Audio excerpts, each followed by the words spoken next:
poraz. Samo lekcija. Pogrešan put, 100. put, stoji prvi prava vrata, jer sam šampion neuspjeha prvaka.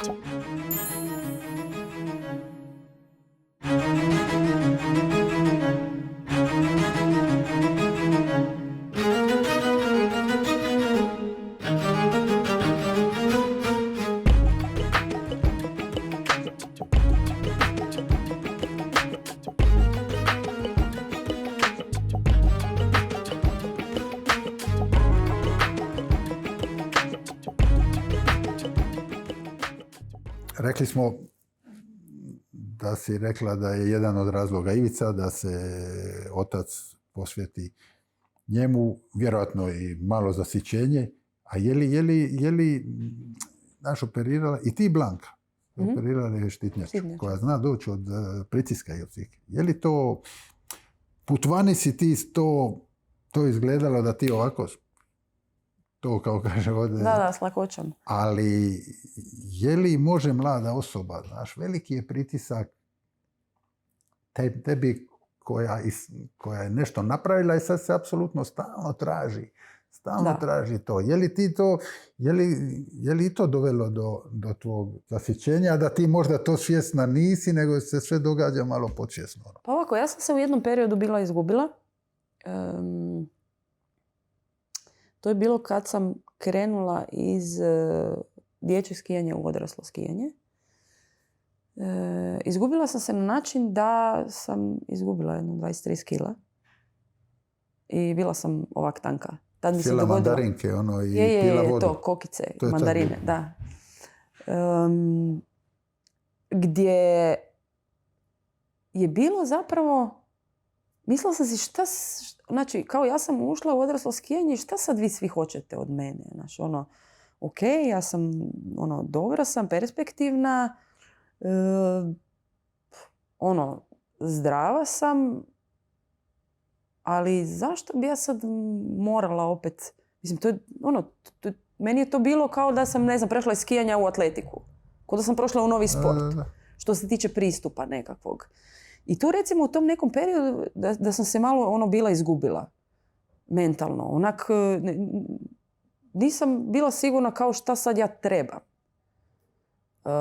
Kao trebam ojačati. Sad dođem i sad vidim sve te ozbiljne žene. Svi su kao ozbiljni nešto. I sad, ja si mislim pa dobro, pa onda je valjda to ozbiljno.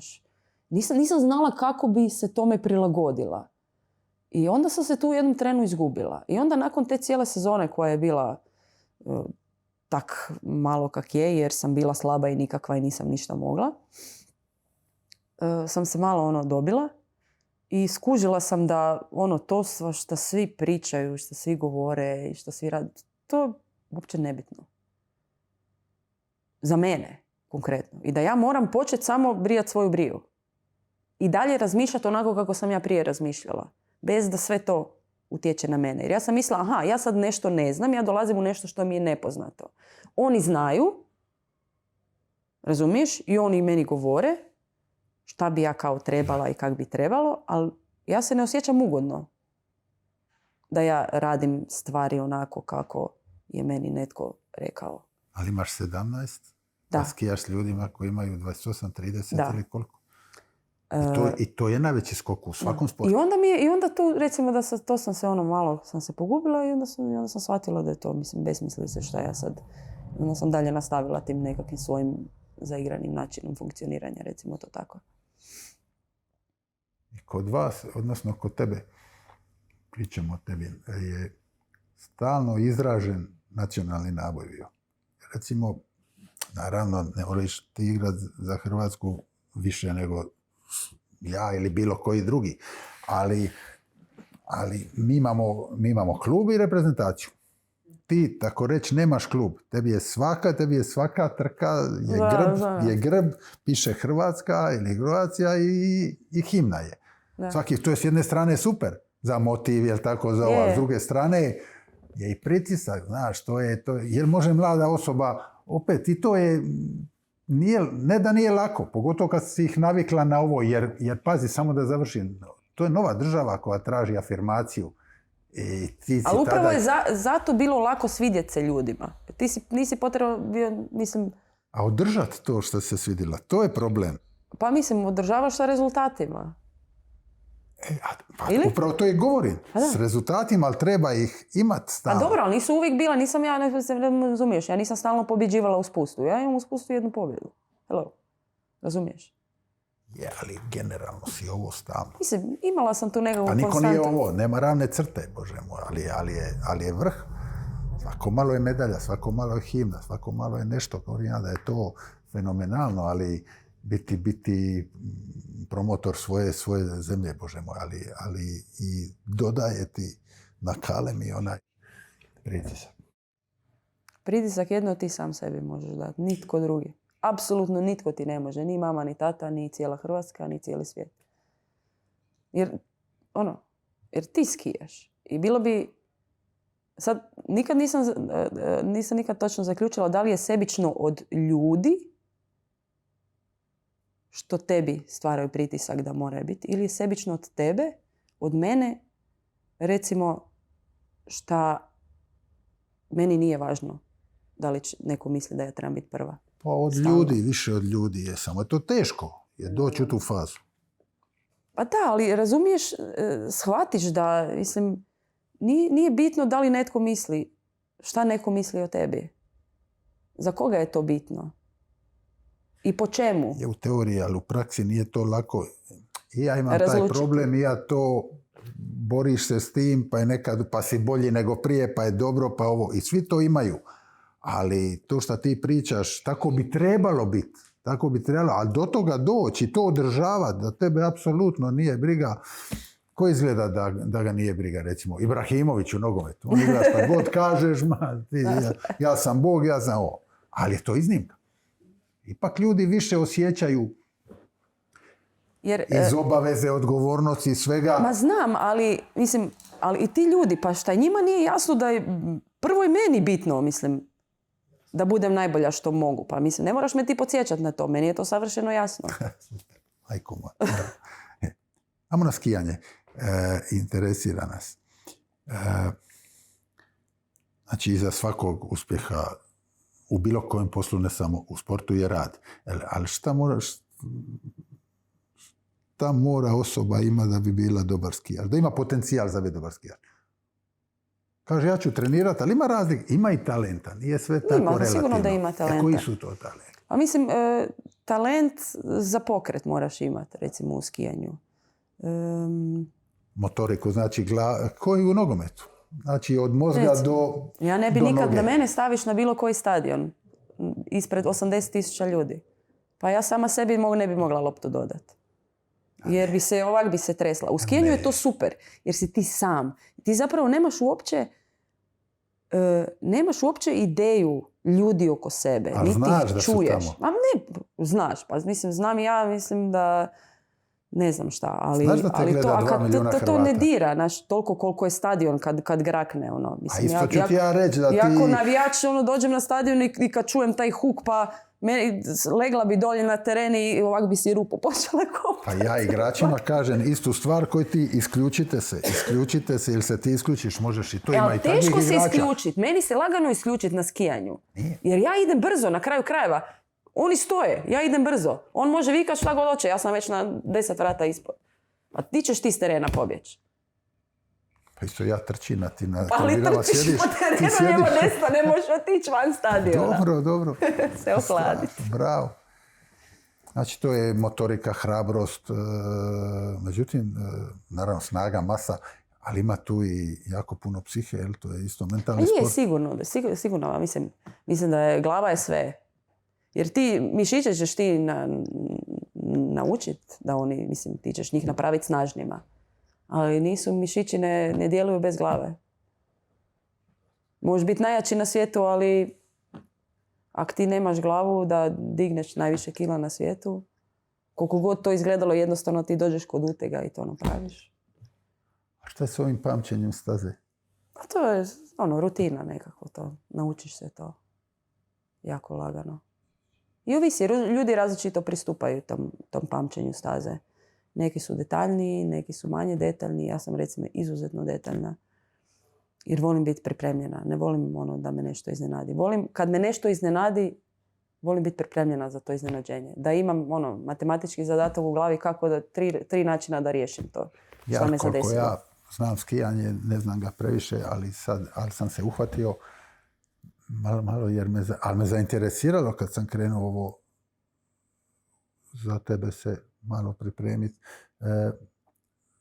Jako ti pripremaš utrku, ali zna se dogoditi toliko stvari koje ti otkriješ tek na stazi dok voziš. Da. Ali zato kad ti ideš u pregled staze, recimo ono što smo mi radili, to je slalom i možda veleslalom. Recimo u tim disciplinama trener bi dan prije, trener ima pravo ići na stazu dan prije, koja se postavlja obično. Osim ako recimo vremenski uvjeti ne dopuštaju da se postavlja staza, onda se to radi na dan pa nemaš vremena to napraviti. Na papiru ti nacrta stazu. Imaš plava i crna vrata, nemaš puno fulati. I on ti pokuša na papiru dočarati, recimo, to se u skijanju zove tunel. Tunel je ono koliko su plava i crvena vrata tu između, kolika je dužina ta tunela. Ona može biti manja ili veća. Onda znači da se mijenja ritam. Uglavnom, on ti na tom papiru pokušava dočarati najbolje moguće što tebe očekuje sutra. Da ti već prije spavanja razmišljaš o tome i sutra kad dođeš ujutro na pregled staze, da već imaš 50% u glavi. Kao vizualizacija tvoja. Da. I onda puno lakše usvajaš gradivo koje moraš usvojiti. Naravno da se staza, kad ideš na pregled staze, ona je savršena, ispeglana. Nema nijednog traga. Ako ti imaš broj 40, to više nije ista staza koja je bila. Tu ima 40 rupa kojima se ti moraš prilagoditi. To saznaš kad vidiš je tek kad dođeš tamo. To kad tek vidiš kad si na stazi. Znači, ja sam na ovim vratima i 10 metara odalje su druga vrata. Ja u tih 10 metara, to jest u 1 sekundu moram odlučiti na koji način ću ja ta vrata proći. Je li to instinkt tada?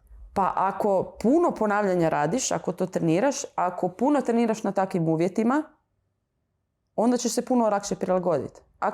Ako treniraš samo na ispeglanim stazama, onda nemaš, iskustva. To je ko nova disciplina je to. To je druga disciplina. To je slalom, ali slalom s dodatkom. Ne znam kako bi ga nazvala.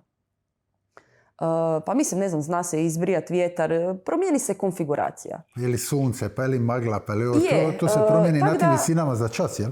Da, najteže je funkcionirati u difuznom svjetlu. Difuzno svjetlo je ono kad nije magla, nego je recimo odbljesak od druge planine, sunce ti dolazi iza leđa, pa doslovno ne znaš da li si na zemlji ili lebdiš.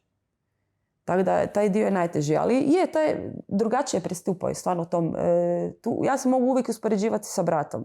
Na koji način je on radio stvari, na koji način sam ja radila stvari. I sve smo u biti radili različito. Recimo, jako kompleksan sport, govori ona super kombinacija. Jer da ti ujutro prije je bila kombinacija, to je bila prava stvar. Onda je poslije došla super kombinacija jer je, konkretno mislim da je to za sport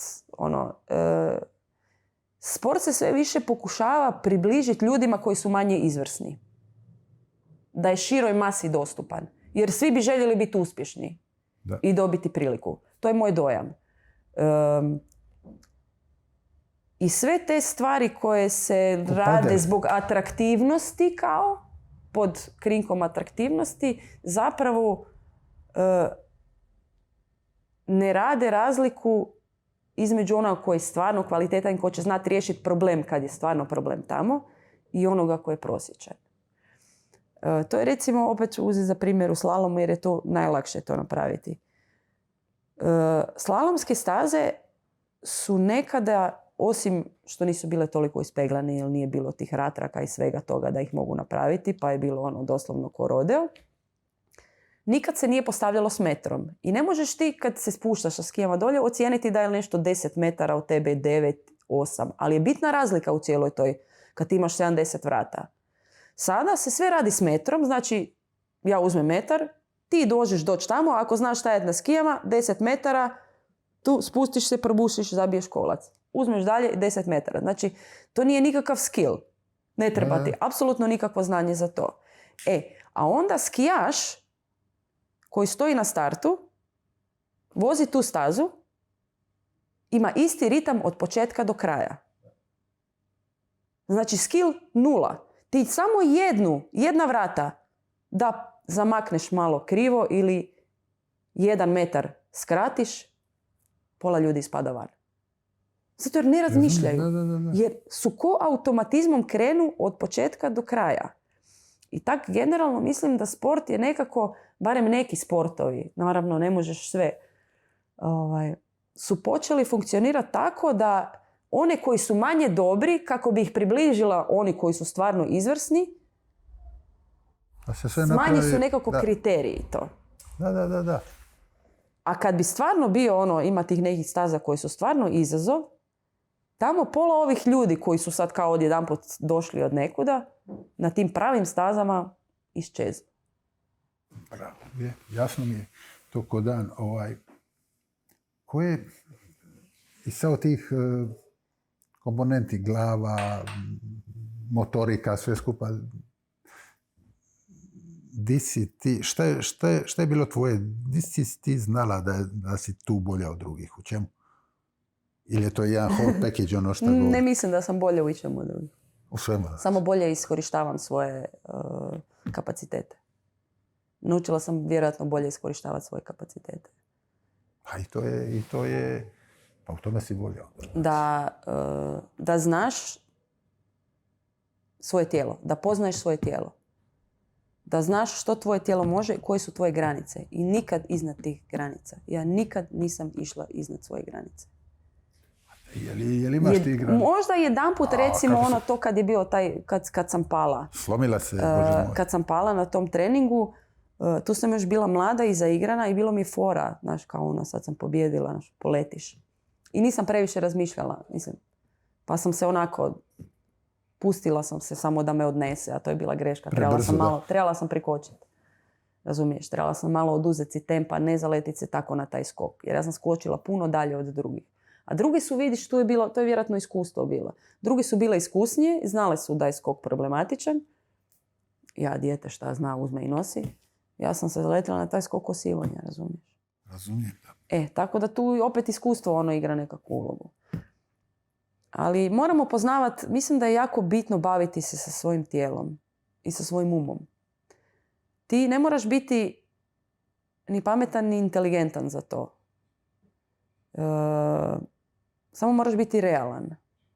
Ti moraš znati što možeš, a što ne možeš. I unutar toga što možeš, pokušati napraviti najviše, uzeti od toga najviše. A to je jako individualno. To nije univerzalna stvar.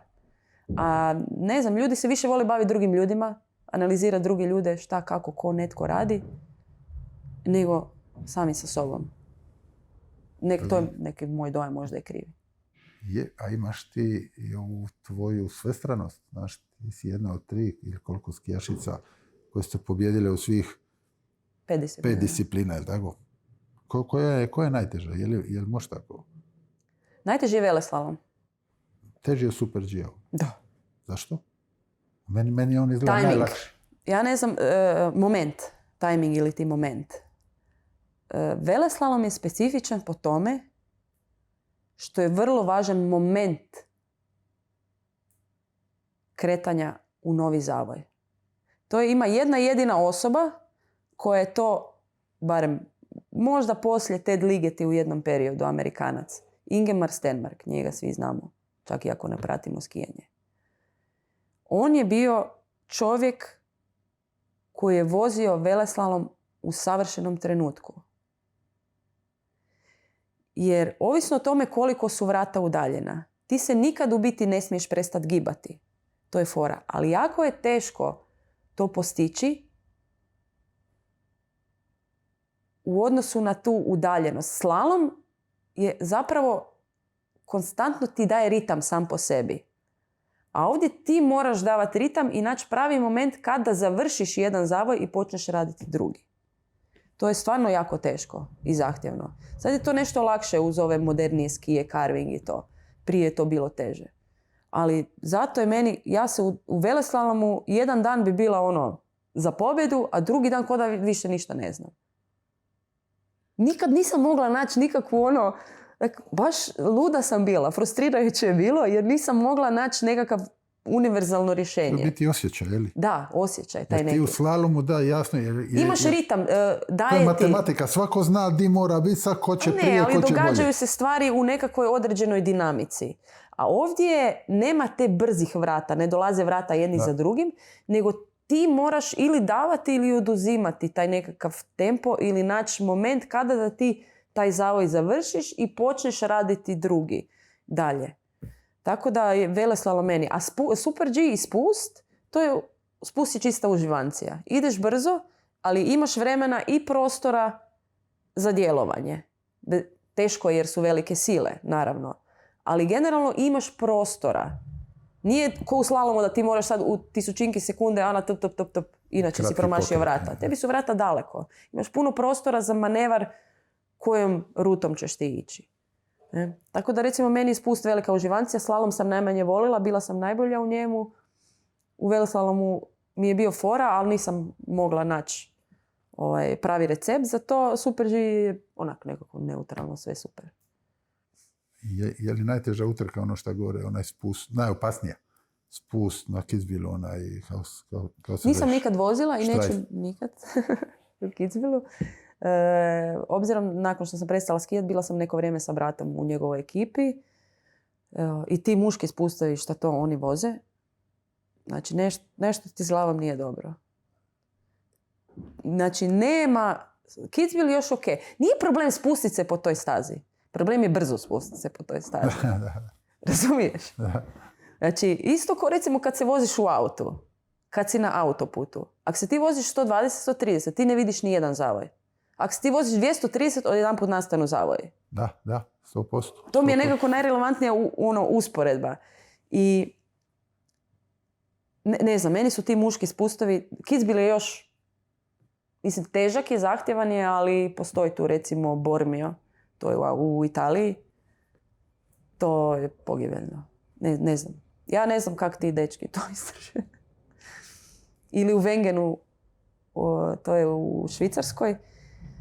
Ne znam da li si možda vidio. Tamo ima jedan skok koji se nalazi ovako između mreže i stijene. I to je ovako 20 metara široko i ti moraš doći i skočiti između te stijene tim da ne vidiš dolje i padneš ovako dolje i odjedanput ide ovak zavoj po 90 stupnjeva. Znači, ja bi tamo došla, sjela i plakala.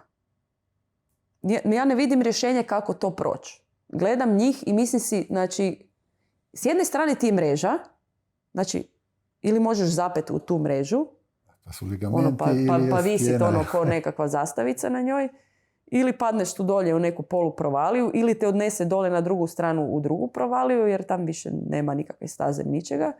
To je meni nadrealno, taj cijeli, taj mali ficlek.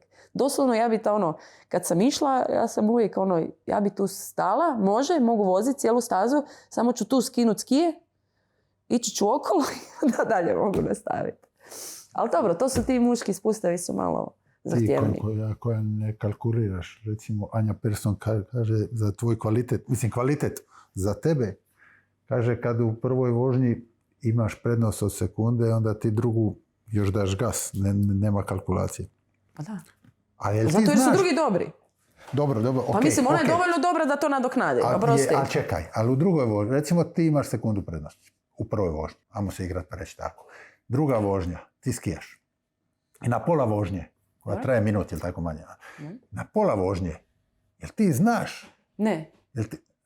Jel ti znaš da si ti dobra, da si ti prva i da je to vjerojatno minimalno sekund? Jel ti znaš kad skijaš odlično? Ne razmišljaš na način za koliko ćeš ti pobijediti. Ti samo razmišljaš da dođeš, u biti moj cilj uvijek kad sam skijala, koliko god dobra bila, kad sam pobjeđivala u slalomu non stop. Kad me neko pita koji je kao tvoj cilj, moj cilj je ući u drugu vožnju. Jer mi se dogodilo jednom da sam bila sam super, ok, bila sam povrijeđena, ali dalje kad si dobar, kad si na vrhuncu i onda se vratiš natrag, onda ti nije ni na kraj pameti da se ne bi kvalificirao u drugu vožnju. I poznavajući i svoju kvalitetu i sve šta si radio. No meni se to dogodilo. To je bila takva pljuska i šamar da sam shvatila da džabe ja tu pobjeđujem i džabe sam ja dobra.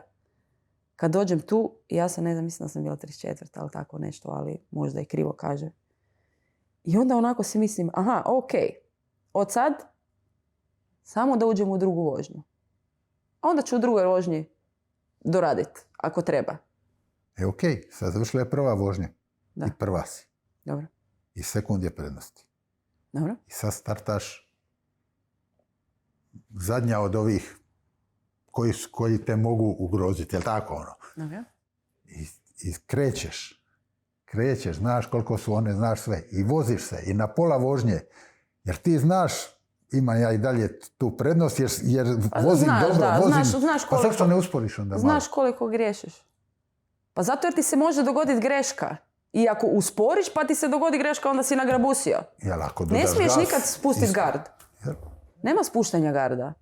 Voziš, ne voziš ti ono 100%, ali voziš dovoljno da ipak održavaš to. Jer bez obzira, grešku nikad ne možeš računati, da li će ti se dogoditi ili ne možeš. Ali ako ti previše spustiš svoj gard... Ne govorim o gardu, govorim da malo usporiš, ne, upravo da ne pogriješiš. A ne, Malo ne, ali ti to kontroliraš i prije. Jer ti nikad, znači... Ti uvijek kontroliraš, da? Ja uvijek kontroliram.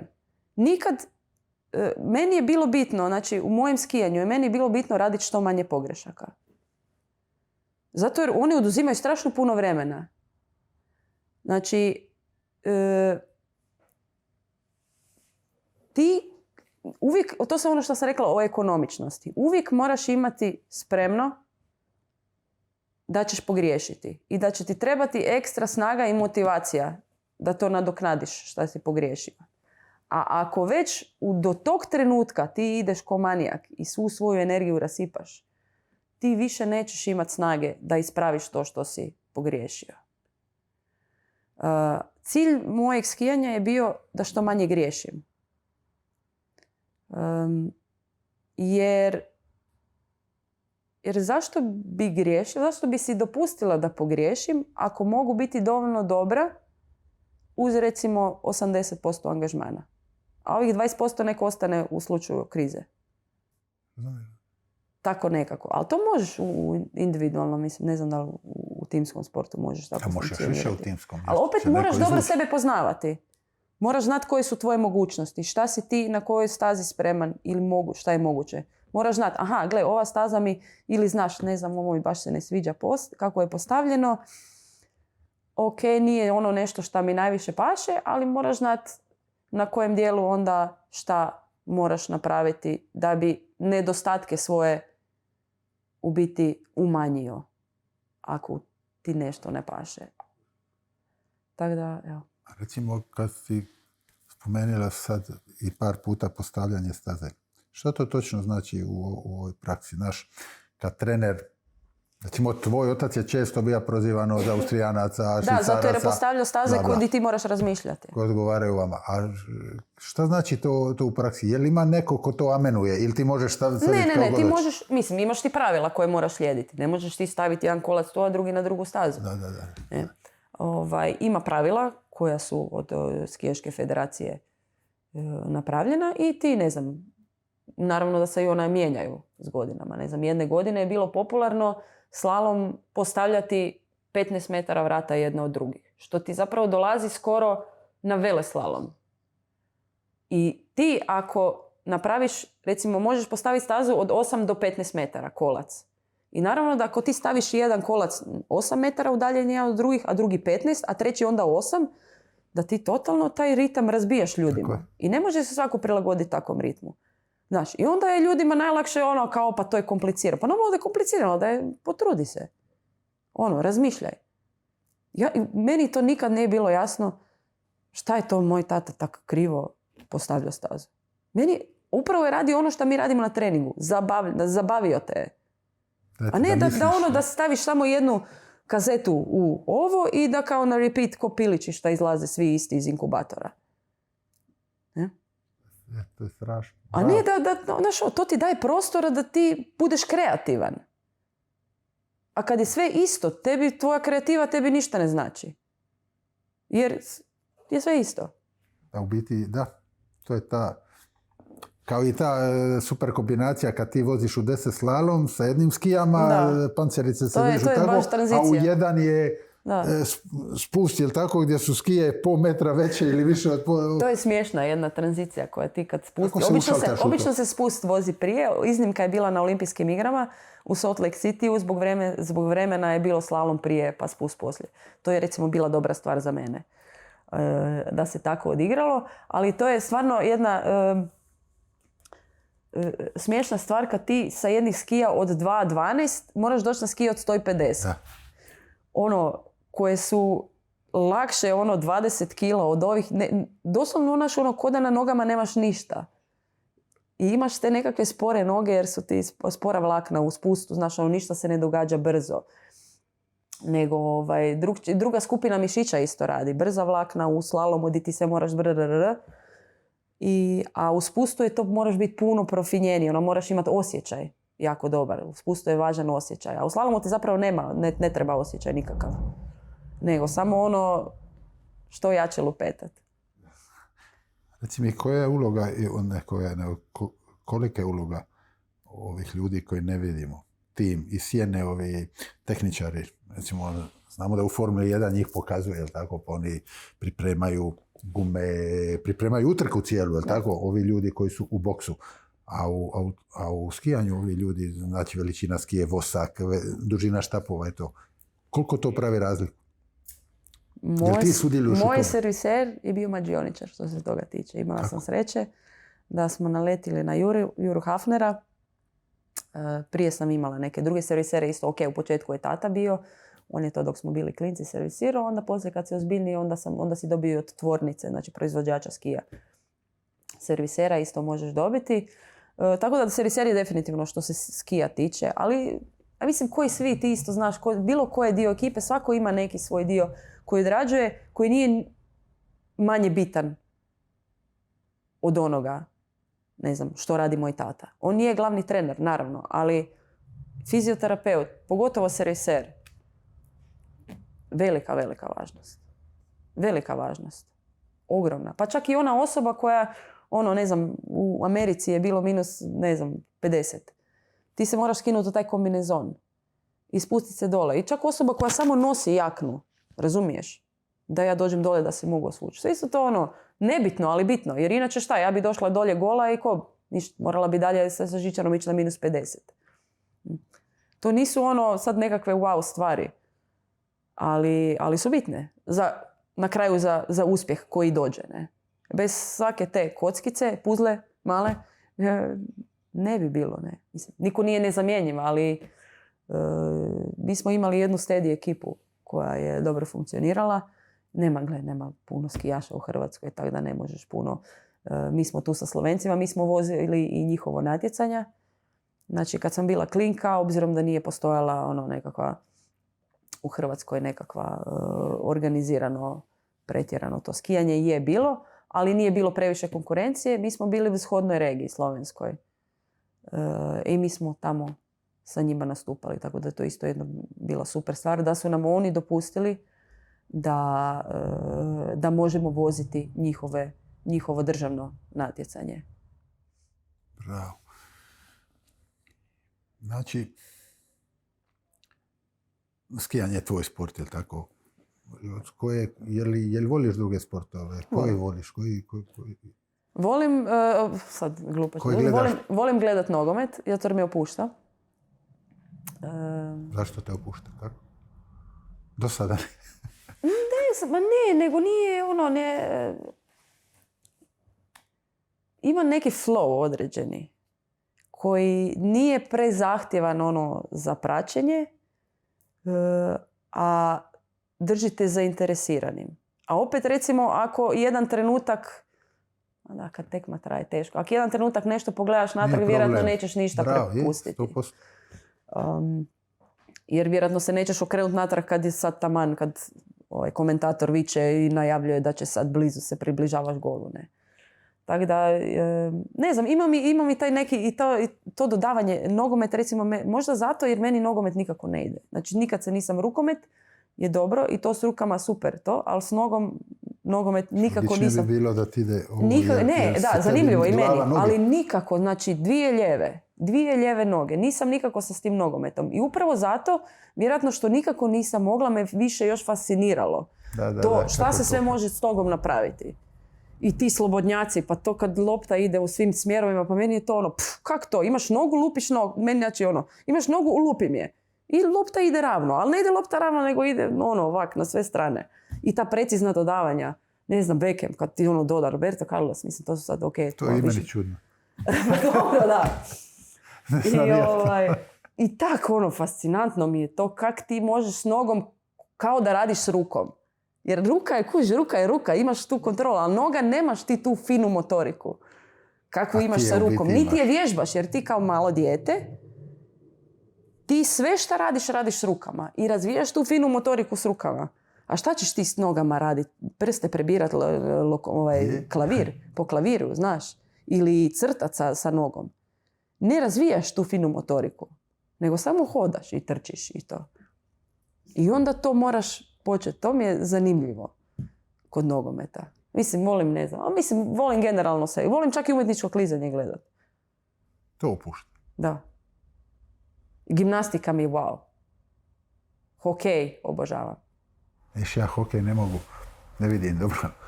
Ne vidim. Oni moraju veseliti se da ja znam da je gol. Da, ne vidim pak. A ne vidiš niti pak. Nemojte me zezati da se pak vidi. Mislim, vidiš pak. Naravno da vidiš pak, ali... Kad ga uživo upravo gledaš. to, da. Upravo to. Brzina donošenja, kretanja, odluka, baratanja, to užasno je teško. Jer to je konekcija između oka i prostora i noge i ruke i sve. To je jako teško da funkcionira tako brzo u malom prostoru. I puls zahtjevno je. I na pulsu 200. Da. A reci mi ovo, je li često sportaši, šampioni iz individualnih sporta, oni misle da bi se teško ili snašli u kolektivno, jer ne žele ovisiti o drugima. Šta si pričala na početku za golmana u rukometu i čak i za trenera. Što misliš za sebe? Bili mogla biti dio tima, dio grupe? Teško pitanje, mislim da ne. Zašto? Ne zbog grupe, nego zbog suca. Svugdje gdje je sudac i gdje postoji nepravda. Recimo, ja nikako ne mogu vas nogometaše, kad se počnete bacati po terenu, kad počnete krasti vrijeme, treba biti čovjek sa strane koji dođe nasred terena i počnete dizat ili nešto. Jer ti radiš, jer ja ne kužim, mislim, ne tiče me se, ali ne razumijem šta ti imaš od toga da nekome kradeš vrijeme. Jer drugi put će taj drugi tebi krasti vrijeme i ti ćeš se ljutiti na njegoga. To je nemoj raditi drugom ono što ne želiš da radi tebi. A dobro, nemoj tako sad ići. To je tako, gotovo. Točka. Je. Nema šta ti krasti drugove vrijeme. Ko si ti? Tko si ti? Za sebe zamislio da jesi, da nekom drugome oduzimaš ono što mu pripada. A to je vrijeme koje mora proteći do kraja utakmice. Hoćeš pobijediti. Ali ne pobjeđuješ na fair način. Malo makijavelizam, znaš... Isključivo na fair način. Cilj opravdava sredstvo, isključivo na fair način. Pobjeda koja nije postignuta pošteno i časno ne vrijedi ni prebijene pare. Zato što slažem se to generalno, naravno da se slažem, ali stvar je konteksta i stvar je situacije u kojoj se nalaziš. Ti to pričaš i to je za Nobela, šta pričaš. To je za, ti imaš vjerojatno i poseban odnos sa vremenom. Jako. Ti u biti... Jako, to ti jako. nemaš suparnika, ti se boriš sa vremenom stalno. Da. Zato ga respektiraš tako. Ali ja mislim da bi ti u kolektivnom sportu bila super. Siguran sam 100%. Jer imaš šampion si, imaš sve atribute lidera, a opet nisi zatvorena, imaš empatiju, nisi isključiva. Ne, nikako. Ja se mogu snaći sa ekipom, ali te neke stvari... Kapetan. Ali te neke stvari 100%. mi ne odgovaraju. Ja ne bi mogla podnijeti da jednostavno se dogodi nepravda ili prema meni ili prema nekom drugome. Ne znam, ja sad da vidim ako igram u rukomet. Neka cura udari neku curu i ne znam, sudac ne dosudi. Pa ja bi došla do suda, ja bi uvijek tražila pravdu, a to je ne smije, a ja to ne mogu. A nepravda je i postavljanje... Di počinje inventura, šta govori moj prijatelj? Di počinje nepravda? Nepravda ću ti ja objasniti ili neko ko je upućeniji, pametniji, znači 100 nepravdi u skijanju. I postavljanje staže možeš reći da je nepravda, jer više odgovara tebi kad je razmak u slalomu nije uvijek jednak, jel tako, pa nije u taktu. 100 stvari. Ovo jednostavno ljudi žele pobjediti, zašto mu krade vrijeme? Zato da mu razbije ritam, da se malo odmori, da mu ne da gol, odnosno da pobjedi. Je li to pošteno? Je li to fair? To je pokvareno. To nije pokvareno, možda nije fair, ali nije pokvareno. Ja. Nije viteški. Mislim da nije fair. Da. Ali šta je? Zato mislim da se ne bi snašla čisto u tim nekim situacijama. Ovako, kao dio ekipe, da, naravno, volim i biti, mislim, skijanje je individualni sport, ali opet, imaš tu svoju ekipu i ne znam, Anči je bila, Nika Flajs i Ana Jelušić u isto vrijeme. Mi smo skijali zajedno i mi smo isto bili ekipa, iako nismo osvajali timski medalju, ne. Da. Ali normalno, ekipa, naravno, ali normalno da ti jedni drugima da si pomažeš, ne. I da pokušavaš do informacije govoriš za start kad dođeš u cilj, pa kakva je bila staza. Razumiješ da njima olakšaš, da oni sebi mogu posložiti u glavi, aha, sad je tu nastala neka rupa, ok, moram promijeniti pristup i tako. Sve sam pitao, pa ću i tebe pitati. Ovo rad i talenat. Jasno je, bez rada nema. Rad i talenat, taj neki omjer, ne postoci, ali bez rada nema, to je jasno. Ali čini mi se da je previše, a i malo prije si rekla to kad si pričala o današnjem skijanju, da svima se daje šansa.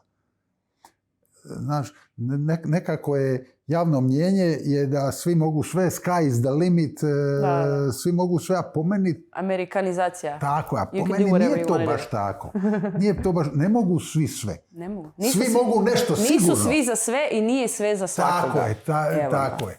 Ali moraš znati prepoznat. Teško je prepoznat da nisi za nešto. I to je zapravo udarac onda za tebe. Teško je prihvatiti da nisi nešto sposoban napraviti. Lako je meni govoriti iz ove perspektive di sam ja bila sposobna to napraviti.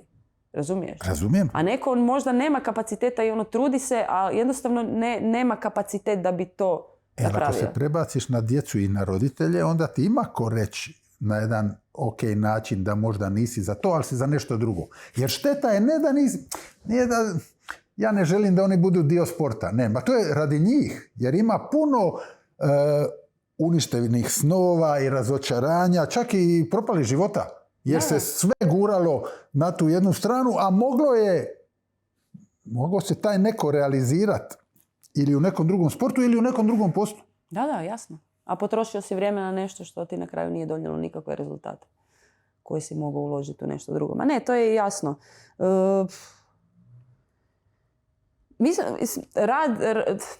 Mislim da ti možeš biti talentiran koliko god hoćeš, ali ako ne radiš kako spada taj talent... 100%, ali isto tako i obrnuto. Možeš biti najbolja verzija sebe uz rad, ali hoćeš li biti Janica Kostelić? A dobro, moraš imati sreće. Sreće, da. Sreća je nus proizvod pravilno organiziranog djelovanja. Odlično. Odlično.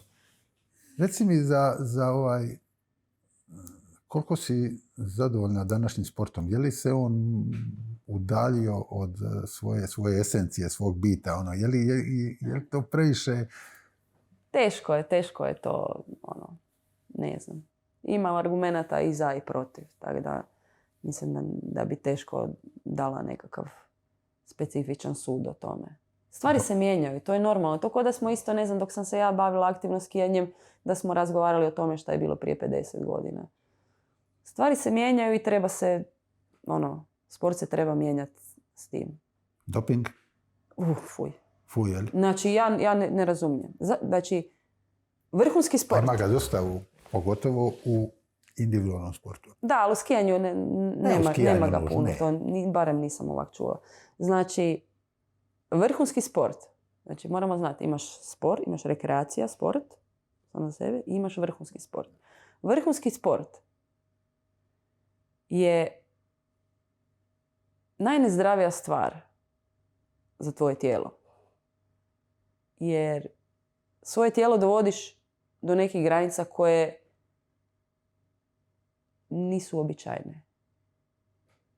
I onda, već sama ta spoznaja da se ti baviš s nečim, gdje ti praktički namjerno sebi štetiš, baveći se tim vrhunskim, jer to su sve napori koje svakodnevni, gdje ti tebe trošiš i da onda još namjerno ideš stavljati nešto u sebe,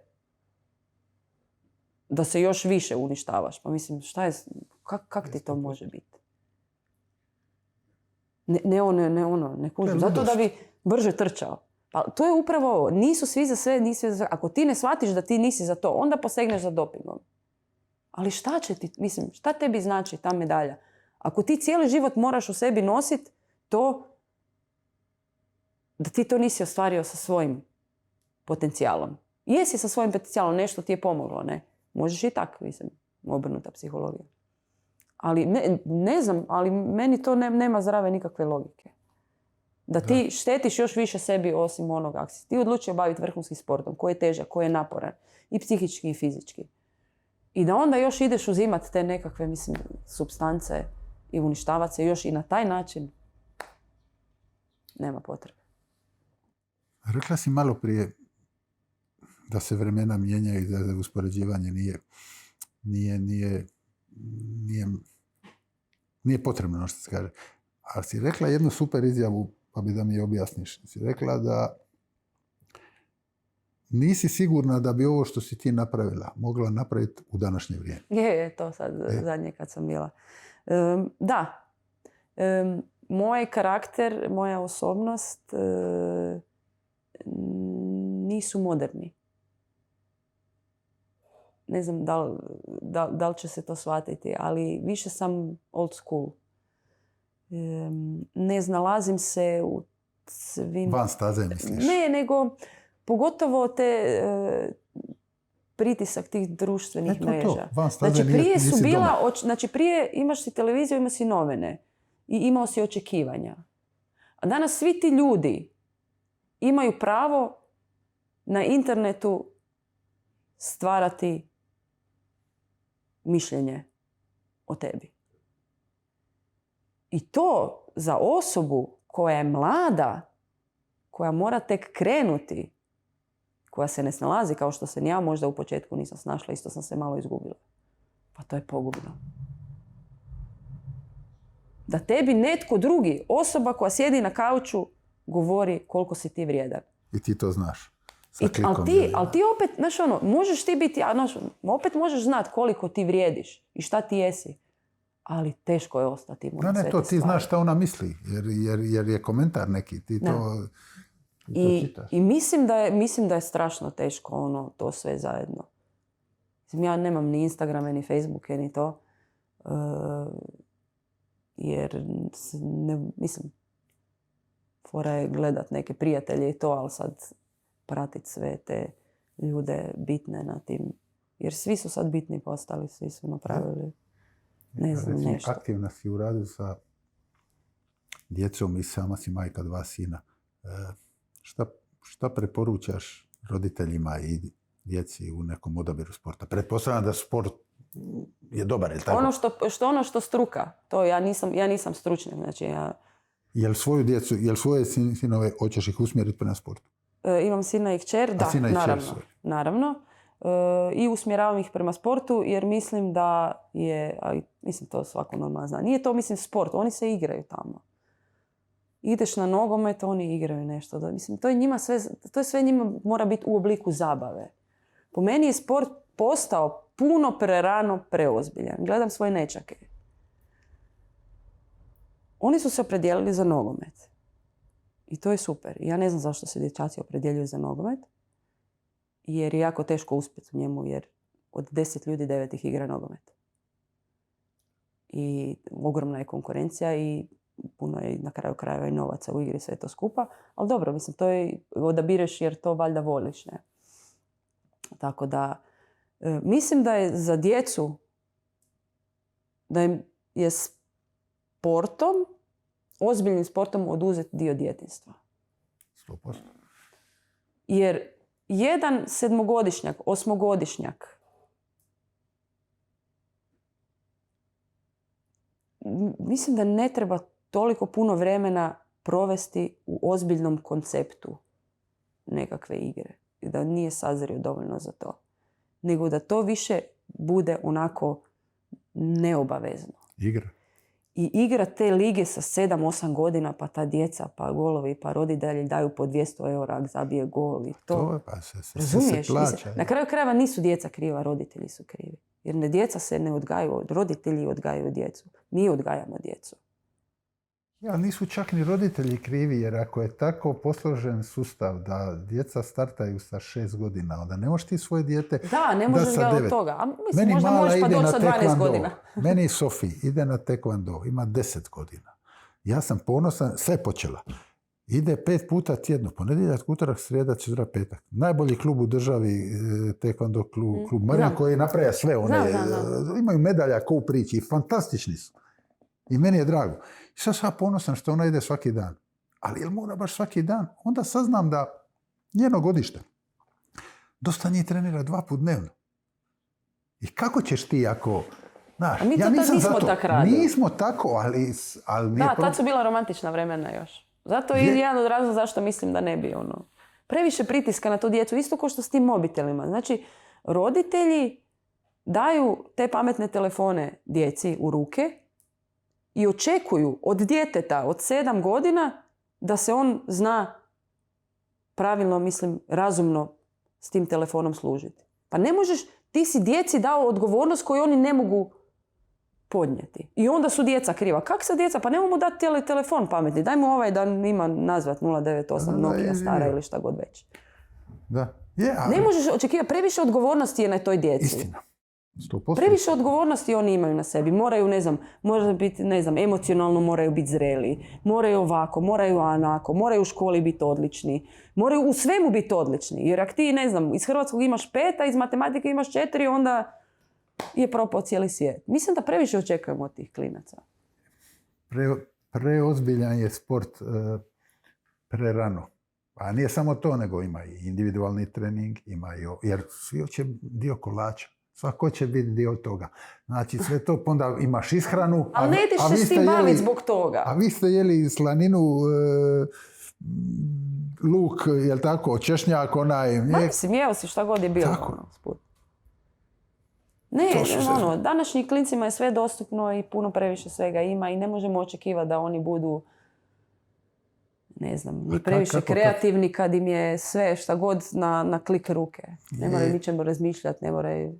prije dok si putovao negdje, imao si kartu i morao si razmišljati di ide i pratiti. Sad sjediš u autu ko kufer. I dođeš od točke A do točke B. Kako odgajaš djecu? U tom smislu telefona je to. Sve što ti govoriš stoji. Šta će njemu ili njoj telefon sa 6. Ali kad dođe, to je 100%. Ali kad već dođe 9, 10, 11, kad druge prijateljice do u razredu... Do tu još nisam došla. Nisi, ali doćeš, hvala Bogu. Ali kad dođeš, teško je naći balans, znaš, između toga. Jer ne želiš ni da bude drugčija od drugih. Naravno, teško hoće je. Hoće biti dio ekipe, dio toga. Naravno, teško je, ali to sad valjda ovisi o odnosu kakav imaš sa svojim djetetom. Da. Kako ćeš ti, uspjeti zadobiti povjerenje od svog djeteta ili da on ima tvoje povjerenje. To je individualno. To treba vremena i energije da im se posvetiš. Naravno. I da, rekla si da nijedna medalja nijedna olimpijska medalja nije toliko iscrpljuća kao odgoj, kao roditeljstvo. I da nijedan dan nije isti, jel? Da. To je. Jer, ti kao sportaš zapravo ti je sve organizirano da ti dostigneš svoj puni kapacitet. Jedan se brine, ovaj ti nosi ovo, ovaj ti nosi. Ti samo moraš nositi svoje stvari i razmišljati o tome šta ćeš. Čak ne moraš razmišljati o tome šta ćeš jest. Znači, to sve ništa. Jedino moraš sve osnovne potrepštine zadovoljiti, ići na WC i spavati. Ničemu ne razmišljaš. Niko te ne prekida u ničemu šta radiš. A ovo nema veze, niđe veze s ničim. Svaku sekundu te neko nešto pita, maltretira, ne možeš spavati kad hoćeš, ne možeš raditi šta hoćeš. Mislim, ne znam, nema kontinuiteta, nema ritma, nema... sve je... Nikad ne znaš kako će reagirati. Sve izazov, je? Dijete, sve je izazov, doslovno sve je izazov. Troši, troši. Ne, nije to sad naš I naravno svi smo mi roditelji, svi su mame i nema tu nekak sad drame, ali da je zahtjevno je. Jer, mislim, mogu ja sad svom djetetu dati mobitelu, ja hoću popiti kavu u miru. Ali ja ne mogu to napraviti, jer ja znam da to nije dobro za njega. Pa nisam, mislim... I ne napraviš to onda? Ne, nikad. Nikad? Moje djeta nisu dobila mobitel. Ali dobro, mali su još, ima sad 7 godina i to, 2, 3. Tako da. Je jasno kad dođeš u restoran i sad hoćeš neki mir pojesti pola sata, onda ti ljudi govore kako ti je, ali ti gledaš pola sata. Ja sam ona mama koja ti trči okolo i to uz put pojede. I hvatam djecu. Super. Reci mi da moraš reći jednu stvar koju si naučila od sporta u životu. Što ti je sport dao? Šta je to? Jaki karakter.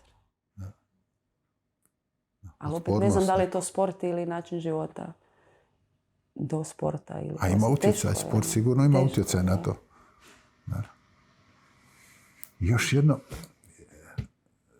kratko vrijeme nakon karijere si se okušala u politici, jel tako? Mislim, u svojoj branši gdje si bila savjetnica ministra sporta.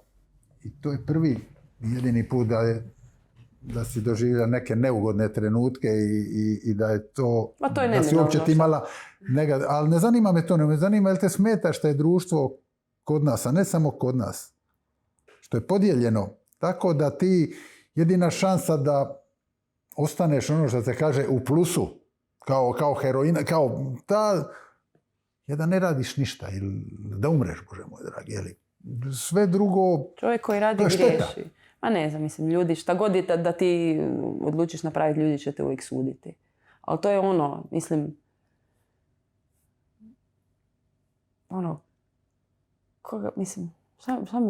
Bitno je ko gori, a ne šta gori. Da. Recimo, da. I to je bilo jedno zanimljivi period. Ja sam, obično kad radim nešto, pokušavam to raditi savjesno, ali politika je čudna. I nema nikakve veze sa sportom. Ja sam mislila da politika ne bi trebala u sport. A najviše su me razočarali u svemu. Mislim, razočarali. Malo sam... sportaši. Mnogi koji sam mislila da razmišljaju slično kao ja.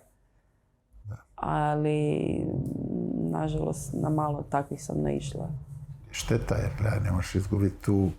To je dobro i za tebe na kraju kraja, a još bolje dobro ali ne, za državu, najviše za djecu, da jedna takva osoba ili osobe da im... Dobro bi bila politika kad ne bi bilo politike u sportu. Sportska politika, može se to kao neki posebni kolegi na fakultetu. Da, jer ovako sama politika za sebe ne bi se trebala. Mislim, to ko da... Doslovno imam osjećaj da nekad politika određuje koliko će se minuta igrati na nekoj utakmici. Da. Ili produžetaka, ne znam koliko ćeš produžiti sudac utakmicu. I to mi je I svi misle da ako im daš novce da će postići rezultate. A neće ti novci postići rezultate, nego će to ako propustiš jedan trening, to zbog toga se trebaš brinuti, a ne zbog toga jer si dobio 100 ili 200 eura više ili manje. Je, ali su i politika i sport postali biznis. I zato se tako slažu. Jano, mogli bi satima pričati, stvarno je gušta, mi kažemo dole i najbolje prekinuti kao što si karijeru prekinula lagano. Samo hvala ti i Bog. Hvala lijepa, doviđenja. Pusa Bog. Hvala, Jano. Hvala puno.